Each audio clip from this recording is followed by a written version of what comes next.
दोस्तों, आज हम लेकर आए हैं एक और नई कहानी। यह बहुत ही मजेदार और रसभरी कहानी है। पूरी कहानी सुनने के लिए अभी वीडियो को लाइक करें, चैनल को सब्सक्राइब करें और नोटिफिकेशन बेल न भूलें। मेरा नाम अनुज है। मैं कॉलेज की पढ़ाई कर रहा था। मेरी एक गर्लफ्रेंड थी जिसका नाम नव्या है। हमारे प्यार के बारे में किसी को कुछ पता नहीं था, लेकिन नव्या की हम उम्र एक मौसी थी जिनका नाम सोनी था।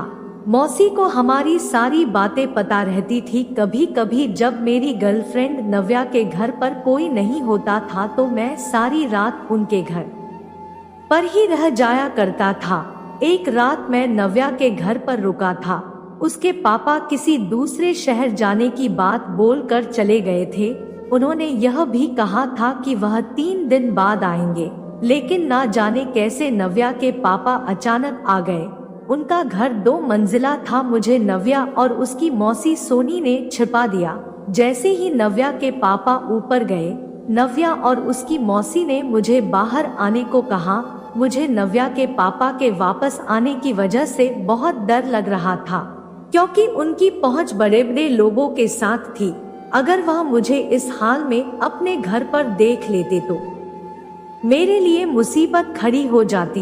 कुछ देर बाद नव्या भी ऊपर पापा के पास चली गई और मेरे पास सोनी मौसी को छोड़ दिया। मेरी और सोनी मौसी की कई बार फोन पर बात हो चुकी। सोनी मौसी की शादी तो हो गई थी, लेकिन वह अपने पति से अलग हो चुकी थी। नव्या जब ऊपर अपने पापा के पास गई तो सोनी मौसी उठी और मेरे पास बैठ गई। उन्होंने कहा कि जिस तरह से तुम नव्या के साथ रहते हो और उसे ढेर सारी खुशियां देते हो, उसी तरह से मैं भी अपने पति के पास रहना चाहती हूँ और उनसे ढेर सारी खुशियां पाना चाहती हूँ। क्या तुम मेरी कुछ मदद कर सकते हो? मौसी के इतना कहते ही नव्या वापस रूम में आ गई तो सोनी मौसी ने अचानक से वह बात काट कर दूसरी बात करना शुरू कर दी। इसी दौरान नव्या ने कहा, आज मैं नीचे नहीं आऊंगी, यहाँ सोनी मौसी तुम्हारे साथ रह जाएगी, क्योंकि अगर मैं यहाँ रुकी तो कहीं पापा को शक ना हो जाए। उसने यह भी बताया कि पापा की तबीयत खराब है तो मैं उनके साथ उनके कमरे में ही रहूंगी। मैंने कहा ठीक है। नव्या तो चली गई, लेकिन जब आधे घंटे तक कोई भी नहीं आया तो मुझे नींद लग गई। गहरी नींद में मुझे कुछ ऐसा लग रहा था कि जैसे कोई कमरे के अंदर आया है। तभी मेरी नींद खुल गई। मैंने देखा कि सोनी मौसी थी। सोनी मौसी ने फिर से वही बात शुरू की तो मैंने पूछा कि आप मौसा से क्यों अलग हो गई थी? उन्होंने बताया कि मेरे पति मुझे पहले बहुत प्यार करते थे, लेकिन उनकी दोस्तों के साथ पीने की लत लग गई, जिसकी वजह से वह हमेशा ड्रिंक करके घूमते रहते थे और देर रात घर आकर मेरे साथ मारपीट भी करते थे।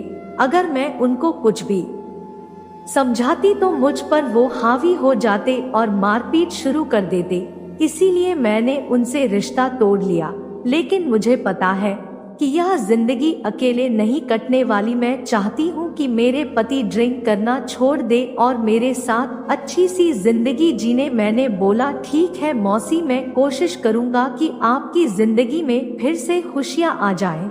मैंने सोनी मौसी से उनके पति के दोस्तों के बारे में जानकारी ली और फिर मैं उनसे मिलने गया। उनके दोस्तों को मैंने पूरी बात बताई।